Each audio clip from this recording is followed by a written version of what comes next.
Good evening, ladies and gentlemen. Welcome to the Wall of Power Radio Hour. This is your host, Paul Metza. We hope you are all enjoying the new year, and in just a few days, it's going to be a brand new day in America, and you know what we're talking about. I've got a couple of great guests on tonight to talk about an event that's happening on the day of the inaugural. First up is the prime mover behind Mother Banjo. Ellen Stanley is a banjoist and vocalist, and she was raised in New England, based in Minneapolis for years. She's been called an outstanding poet by Inside Bluegrass. She was a Midwest finalist for the prestigious New Song Contest and has been featured nationally on Sirius XM Radio and CMT.com. Her latest album, Eyes on the Sky, artfully mixes her signature blend of folk, bluegrass, and soulful Americana that has become a hallmark of her live shows. Whether performing solo or with her award-winning band, she is an engaging performer that brings a playful energy to the stage, even when singing the saddest of songs. You can find more about her at motherbanjo.com, but we've got her live on the phone here in the Wall Power Radio Hour. Ellen, how are you tonight?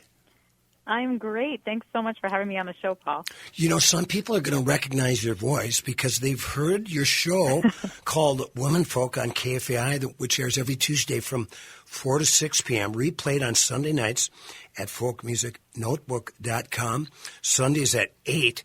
How long have you had the radio show? You know, I think it's been about 19 years I've been hosting this show, and over 20 that I've been hosting a women's book program because I did it for 4 years in college as well. So, yeah, it's been a long time hosting the show, and it's been so wonderful, especially during these times, as you know. Getting to connect people through the airwaves when we can't see them in person at shows is so valuable. And KFAI has been such an incredible resource for the Twin Cities music lovers, fans, and especially the Twin Cities music community. They've been playing Paul Metza music, and before that, Cats Under the Stars music, when nobody else in the world would touch it. Yeah, I mean, we always joke that it's like it's the one station where you're going to hear such a wide variety of music. And I think at one point, this was before my time, but I think the slogan for the radio station used to be, the programming's so diverse, even we hate half of it. I remember exactly what it was because I would go down when I was playing in Austin, Texas. I'd play at KUT on the Larry Monroe show, who was just a wonderful DJ who passed before his time. And I brought him down a poster for one of the KFAI fundraising drives and said, "We have shows we don't even like." It's just so wonderful to have such a especially in this day and age, there's so few radio stations, even across the country, that really are community-driven, but also have been going on as long as KFAI has. And so it's been ever-changing as the community changes. So the programming, reflects the makeup of the community and always trying to respond to that. And, when we have more of a Somali population, we have more Somali programs. And, it's just been really great to see it evolve even over the time that I've been involved with it, and I've only been there about less than half of the history of the station. So I remember Cats Under the Stars did a show when it was back in the Walker Church in Seward. Yeah. We go way back. I do remember that show because one of us brought a singing saw for reasons we'll never remember. Anyway, there's a great event coming up on inaugural day. Tell us about that, and we're going to have Dar Williams on later, who is spearheading it. But give us a little glimpse of what is happening on Steps 2021. Yeah, this is a really cool thing that Dar Williams and some other folks from around the country have been organizing, which is just the goal is to have sort of reclaim the Capitol steps that were desecrated, just over a week ago with the riot that happened at the U.S. Capitol. And the idea is to sort of reclaim democracy and celebrate it with positive images of important steps in our lives and the steps to a brighter future for the United States. So this movement is just to sort of invade social media with positive images. So it's called, people can find more information at steps2021.org, and you can also find social media stuff on Facebook and Instagram at 2021 Steps. And again, the idea is anyone can participate. So you can just take photos or videos of steps that are meaningful to you. Maybe it's a place of worship. Maybe it's your library, a park, your home. And again, the idea is to just celebrate democracy and the peaceful transfer of power. And that's from now leading up to Inauguration Day. And we also there will also be a lot of artists streaming live things on various steps across the country right before Joe Biden gets sworn into office on Inauguration Day. So folks can follow it, post their own photos, and just, again, celebrate the peaceful transfer of power, which is what U.S. democracy is all about.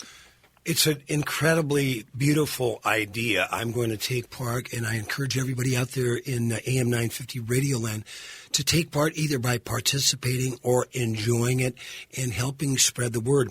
Ellen, you wear a lot of different hats besides being a great musician yourself and a songwriter and performer. You were with Red House Records for years as well. Mm-hmm. Yeah, I've gotten to do a lot of different things in the music world, which has been so much fun because first and foremost, of course, I started out as a fan of music. That's why I think that's why all musicians start playing it, right? Is they want to be a part of that. And that was true for me too. In fact, I wasn't really even, although I played music my whole life, my Mother Banjo thing and my current songwriting thing didn't really get started until actually after I was at Red House. I've been making music a little bit on the side, but I was really inspired by all the artists I worked with and the touring songwriters and getting to see how the pros do it to really be like, yeah, this is time that I do this as well. But I got my start at Red House, and before that in college I'd interned with a couple record labels, but Red House was always one of my favorite labels, and it was actually the reason I moved to the Twin Cities in 2001. I had talked with Bob Feldman about working at Red House, and it actually didn't work out. The timing just didn't work out, but I ended up moving to the Twin Cities anyway, knowing about stations like KFAI and labels like Red House and just the great music scene that was here. That's kind of what inspired me to move here. I didn't really have a job plan, but I eventually did end up hosting a radio show right next to Bob Feldman, who founded Red House, and we became fast friends and radio neighbors, and then he kept asking me, running into him at shows at the Cedar Cultural Center, and he'd be like, when are you going to come work for me at Red House? And I'd say, when you offer me a job.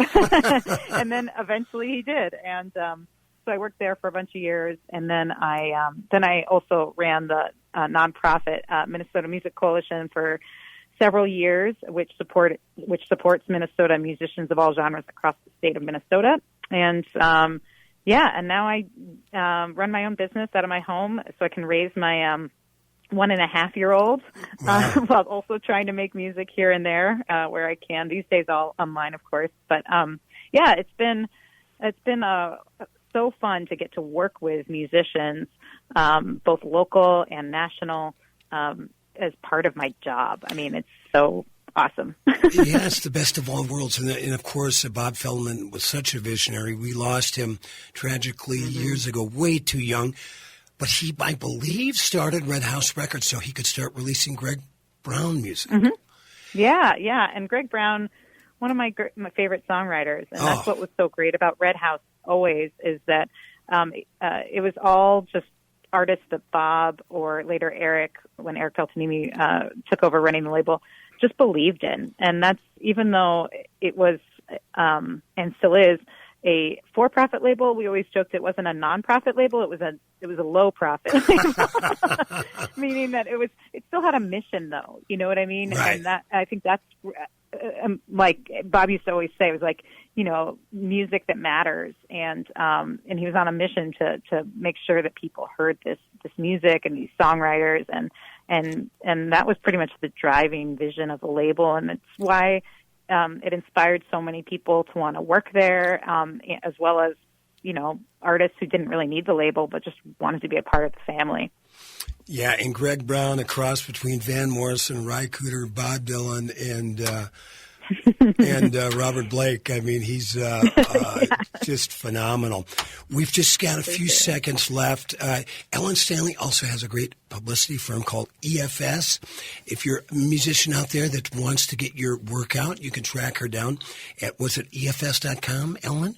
EFSpublicity.com. And, folks can contact me there. I work with artists at all levels and provide other artist services.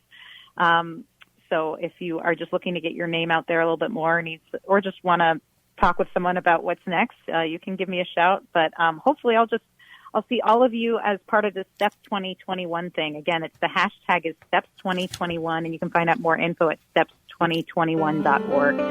Again, it's a really cool thing, and I want to see all your positive images out there. Mama Banjo, thank you so much for your time. We're going to listen to a track by Mother Banjo called Will Your House Be Blessed from her record Eyes on the Sky. Let it go, let it go, let it go, go, go. Let your sword of vengeance rest. To the blind, lead the blind, don't be cruel, to be kind. Only then will your house be blessed. Of prayer, of prayer, of sweet, sweet prayer. To your uninvited guest, won't you give up the right to be welcome through? Welcome back to the second set of the Wall of Power Radio Hour. This is your host, Paul Metza. We have a great guest on now. She is the prime mover behind Steps 2021, which will be happening on inaugural day on Wednesday. Ellen Stanley told us a little bit about it. Dar Williams is going to tell us some more, but let me tell you a little bit about Dar Williams now. She was hailed by the New Yorker as one of America's very best singer-songwriters. Dar is also an author and activist. She was a regular at Pete Seeger's Clearwater Hudson Revival Festival and has toured with artists like Ani DeFranco and Joan Baez, who covered a few of her songs. Happy 80th to Joan Baez. She just celebrated her birthday a few days ago. What an honor to have a song cut by her, Dar. Her latest book, What I Found in 1,000 Towns, is about creative ways of community organizing. And her latest CD is Emerald from 2015, which features the great Richard Thompson, Jim Lauderdale, and Jill Sabol. More info at darwilliams.com. Dar, thanks so much for taking time to talk to us tonight. Thank you. And where are you speaking to us from? I'm in the Hudson Valley in New York State. Oh, it's so beautiful up there. Did you live by our friend Pete Seeger? I did. He lived 2 miles up the road from me. Oh. And would pass his driveway and sometimes see him carrying out his garbage. Wow, that is fantastic. So, Dar, before we get into your career and your music, let's talk about Steps 2021 and the genesis of that idea. After I wrote this book that had to do with, kind of how we take our social capital, which is, financial capital, political capital. Social capital is like we live in places where we know where we can borrow a cup of sugar. That's social capital. Right. After I wrote a book of sort of how I see that writ large in cities and towns where people have what we call social trust.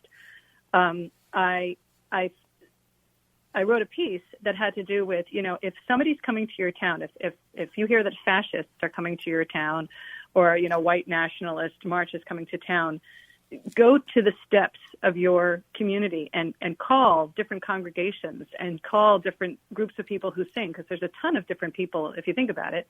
And really gather and build bridges between you and sing a few songs like Somewhere Over the Rainbow. Mm-hmm. And you will know songs together that you can sing. Sure. And then so I put that piece aside for a couple of years because it didn't seem, like the right time.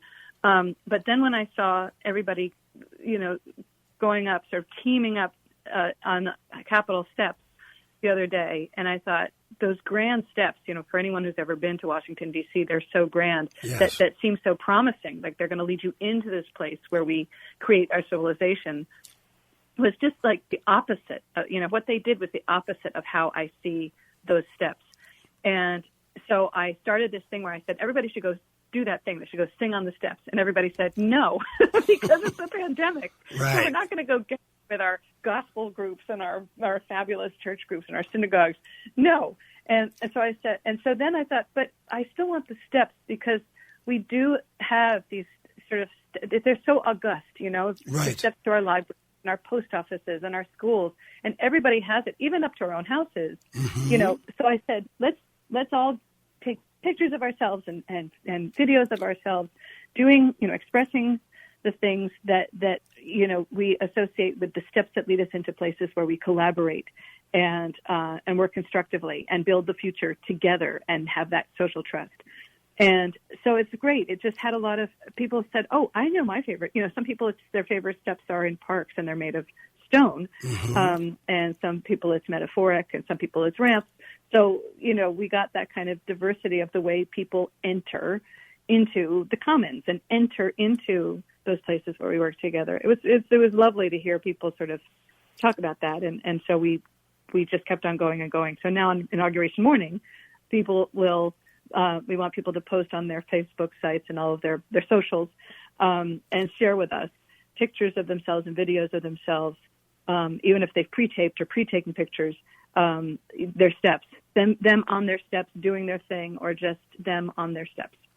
That is a fantastic idea. Plus, it's such a great metaphor for other things. Steps into the future, steps into heaven, steps to a better world. I mean, it's like the all-purpose metaphor for good things.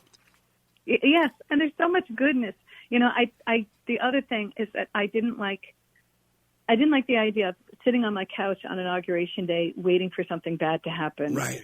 And I literally heard this one station saying, we don't know what's going to happen on Wednesday, so stay tuned. And I thought, did you just use, the threat of violence to advertise your station? Yeah, right. And so the idea, so there's so much, goodness and decency are not very flashy, right. But they are so wonderful and abundant and important, and it means so much to us. It's interesting because there was a great photographer in Minneapolis named Scott Strebel, and he spent a lot of the pandemic taking photos of, at least 200 families on their front steps and front porch.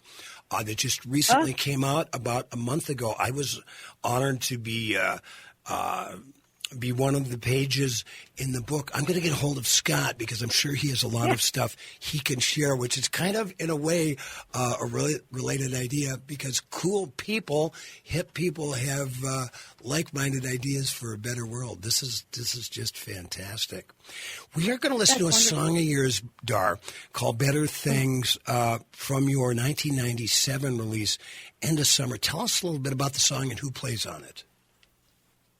You know what? It's by Ray Davies. It's a Kinks song. Okay. It's a Kinks song covered, and it's the people who played on it. The drummer from Saturday Night Live. I'm blanking. Anton Fear. And it's not Anton. Okay. Anyway, sorry. The drummer from Saturday Night Live. But he's another. Anyway, he's a cat. He's right. Really great. But we played. When we showed him that we were going to be doing this with like a banjo and a slide or whatever, this Kinks song, I remember he slapped my leg and goes, "That's great. Let's do it." And my friend Steve Miller produced it, the producer Steve Miller. And anyway, it was something my sister led me to.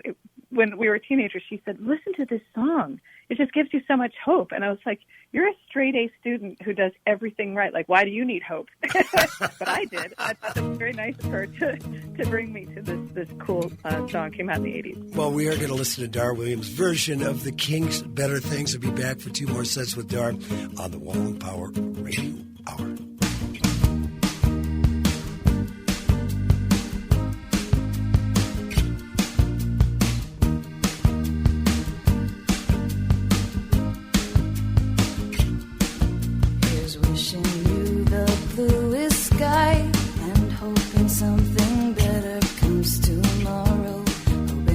Verses rhyme and the very best of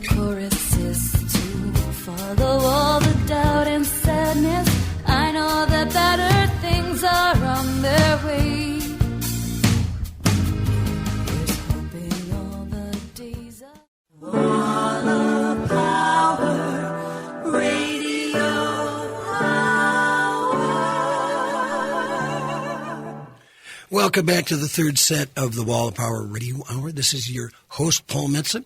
My guest, and we're so happy to have her on, Dar Williams, who's got this great thing going on Inaugural Day this coming Wednesday called Steps 2021. But let's find out a little bit more about the history of Dar Williams, musician, recording artist, and community activist. Dar, how did you get involved in the music business, and when did you start recording, and whatever else you want to talk about, we're interested to hear.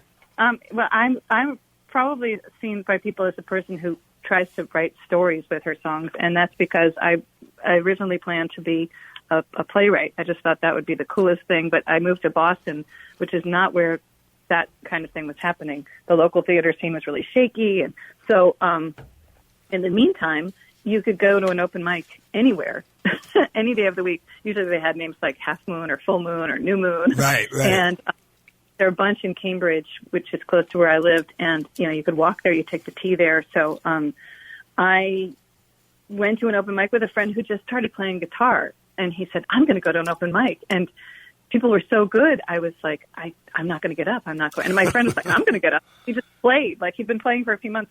So the next week I played. And then the week after that, I went to a song circle at somebody's house, and I got a big crush on this guy, John. And I was like, well, I'm going to go where John's going. So I ended up going for open mic. The truth is out, Dar Williams. Now we all know. It was the dude that brought me. It turned out it was very. When people say, like, how I have a kid who's interested in music, what should I do? I always say, find John. Go where the scene. I say a lot of different things than I used to say, maybe, but right. I generally say go where the scene is, because we were really competitive with each other. Mm-hmm.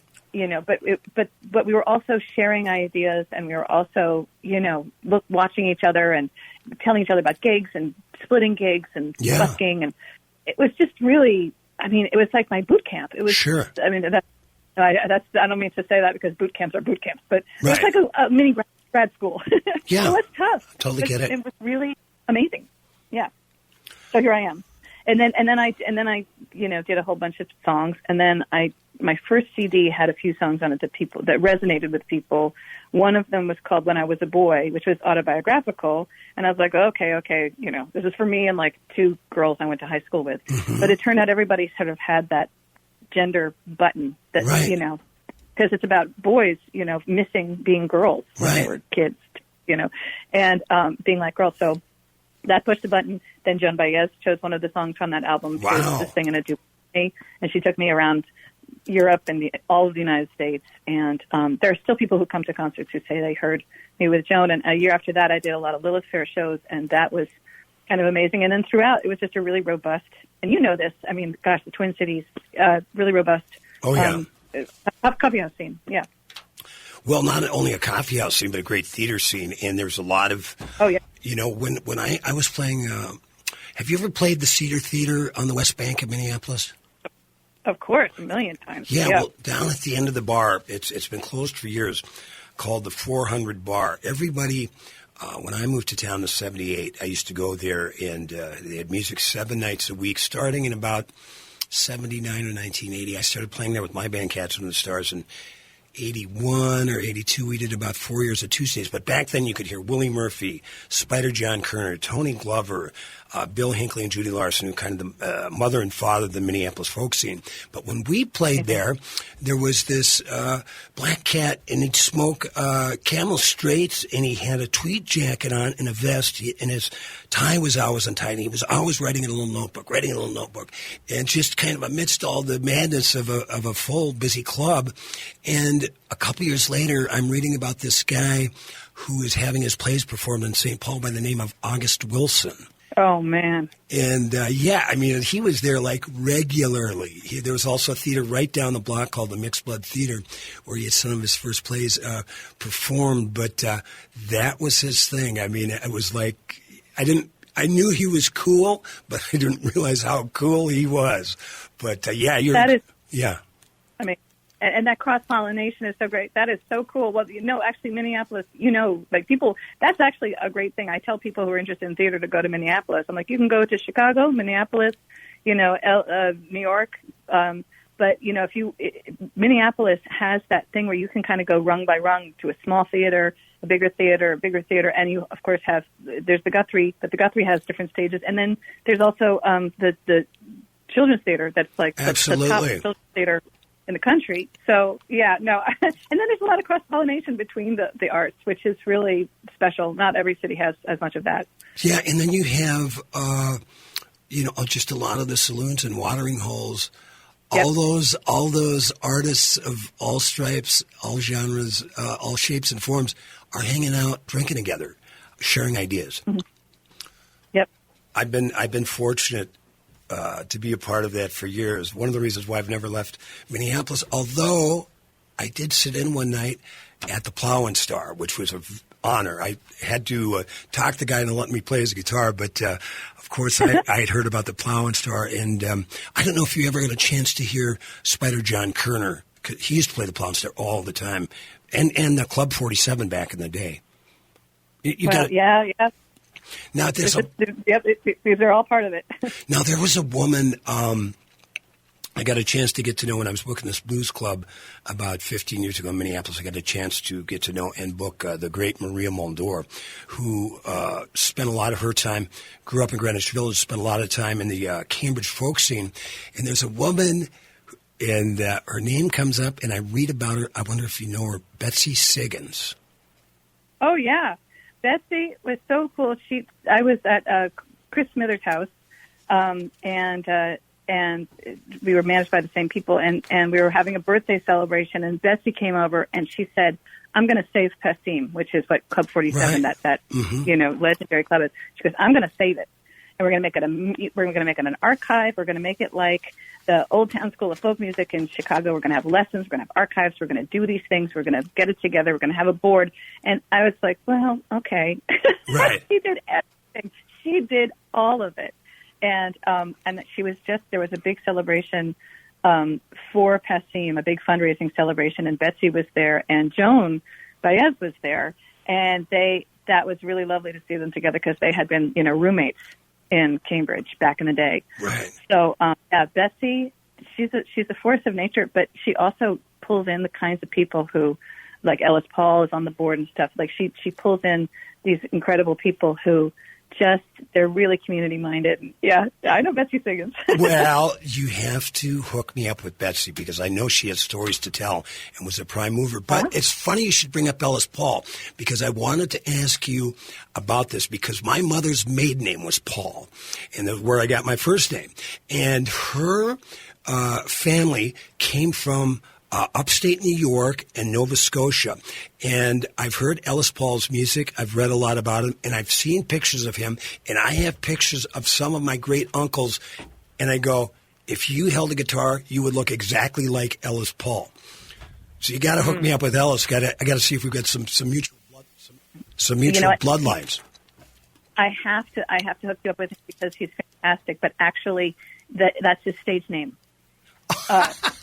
Well, it's good to know. Yeah, so it's a dead end, man. I'm sorry. Well, let's not give out his real name. We don't want to blow his cover. Exactly. I'm not going to, but we call him Paul because that's his original first name. Okay, well, then we'll go after Betsy Siggins then. Hey, we've got funny. We've got just a little time left.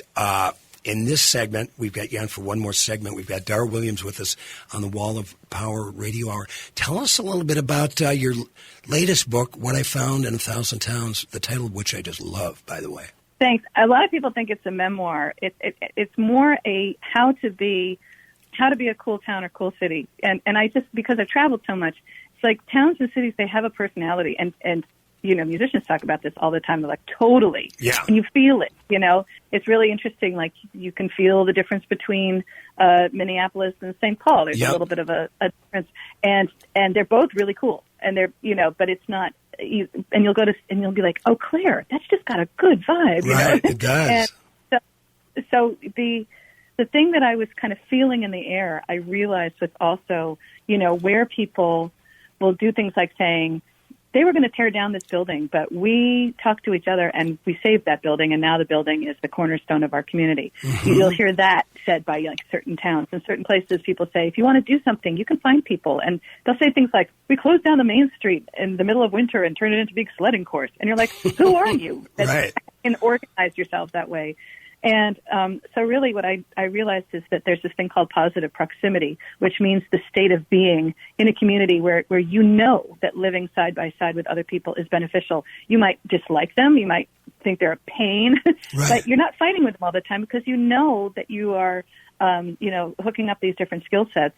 And, today we have a little poetry reading by the river, and then we have the conversation. The next thing you know, we're talking about opening a small cafe, and then we're talking about putting a gallery next door, and suddenly everybody wants to live where we are, Mm-hmm. So I isolated the things that really create those beginnings of positive proximity, certain kinds of spaces, like the 2-room cafe.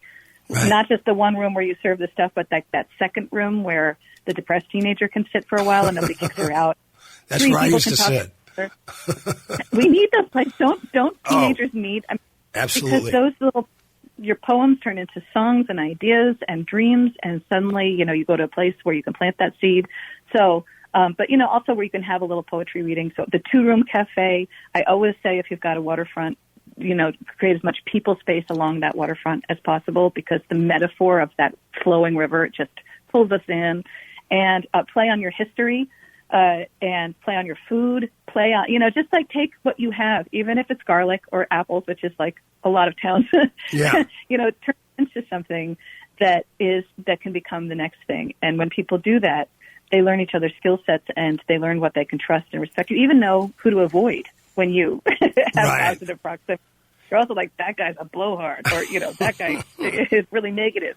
And so it was, and the third category I had sort of spaces and projects that you can pull on was what I call translation. So things like great radio shows like this, like things that you can identify and feel that kind of different kind of campfire, and good signs and things that make people want to, extend their palms as opposed to clench their fists.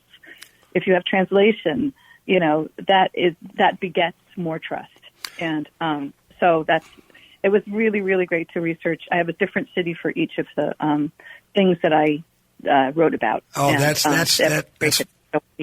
that's my kind of reading material. And then all of a sudden, you do all that, and you become Dar Williams, who is our guest tonight on the Wall of Power Radio Hour. Find out more about our darwilliams.com. Stick around. We're going to have Dar on for one more set and hear a little bit more about what's coming up this Wednesday on Steps 2021.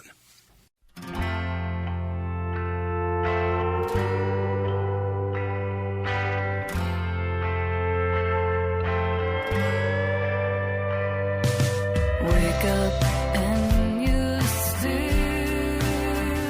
feel the same.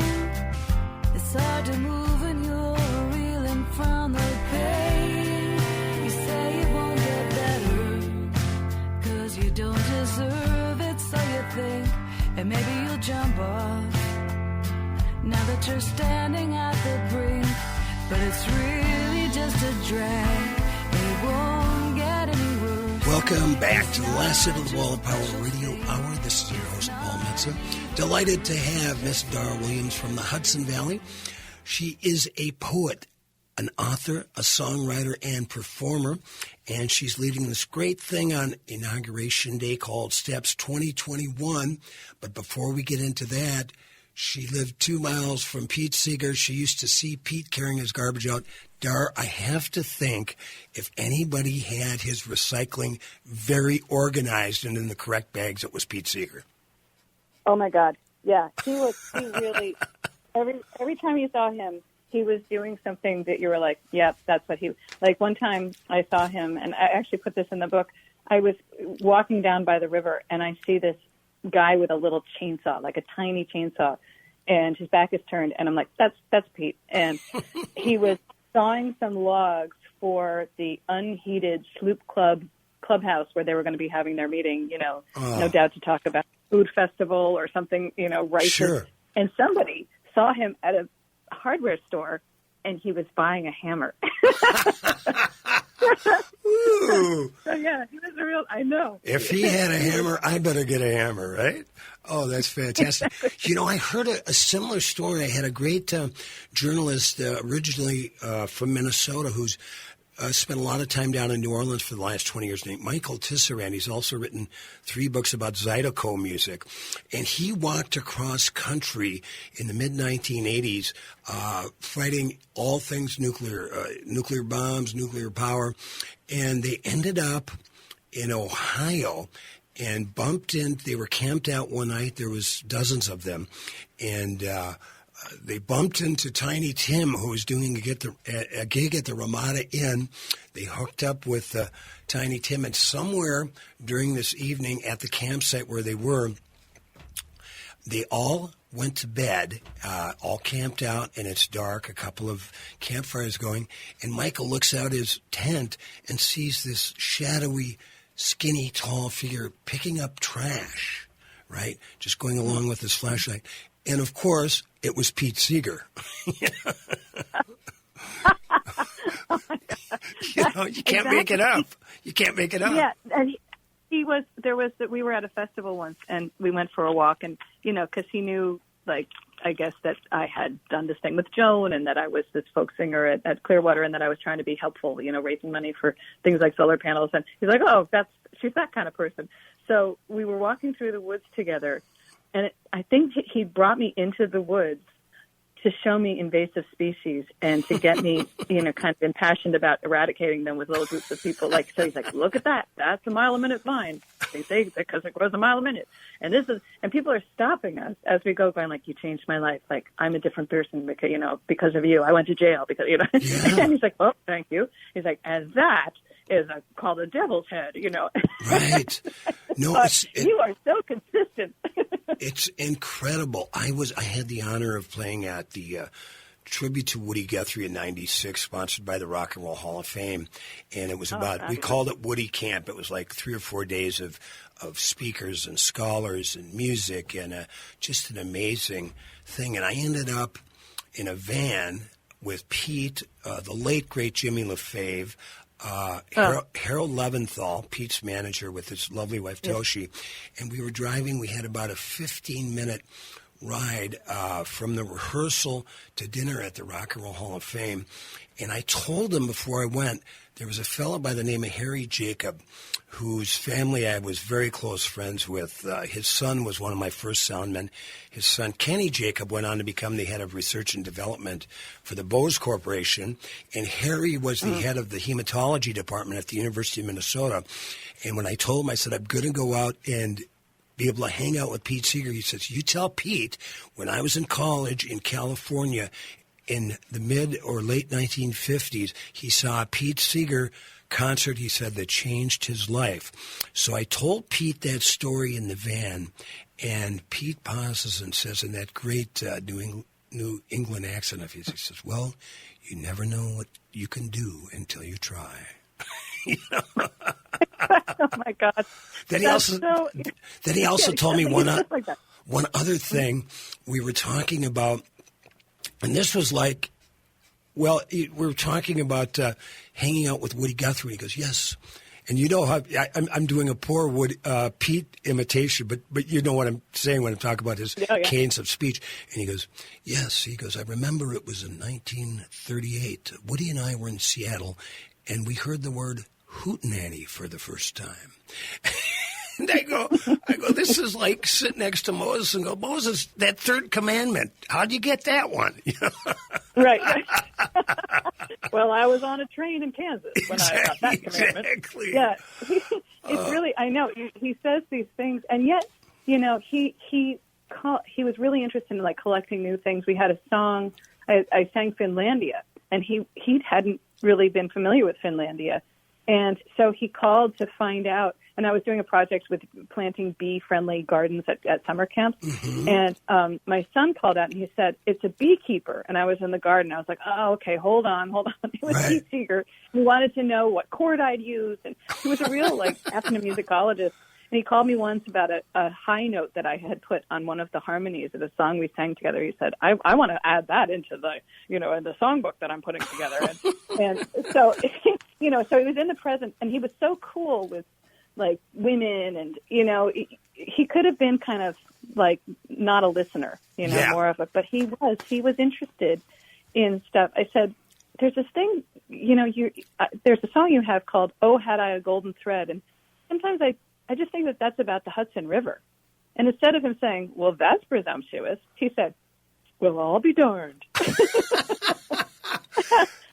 He was, like, not in it to make a fool out of anybody. And people just threw all sorts of cool stuff at him. And the one thing is he didn't want to be lionized. So right.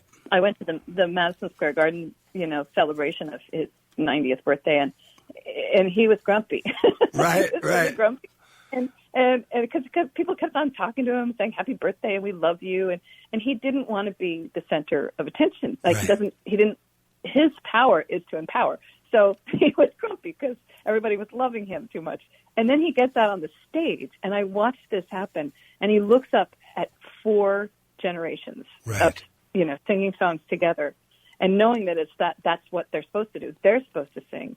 And he leads them in a song, and he leads them in another song. He sees all the ages, and he cheered right up. and that was, so the only time that he wasn't happy was when he was getting too much attention. But otherwise, he was so gracious and funny, and so was Toshi, his wife. May we all be like Pete Seeger. Dar Williams, this has been an incredible conversation. We have to chat again. Just give us about 30 seconds. Give us some hashtags for this coming up Wednesday. So how can people check in online with Steps 2021? It's hashtag Steps 2021. It's hashtag Peace with Justice.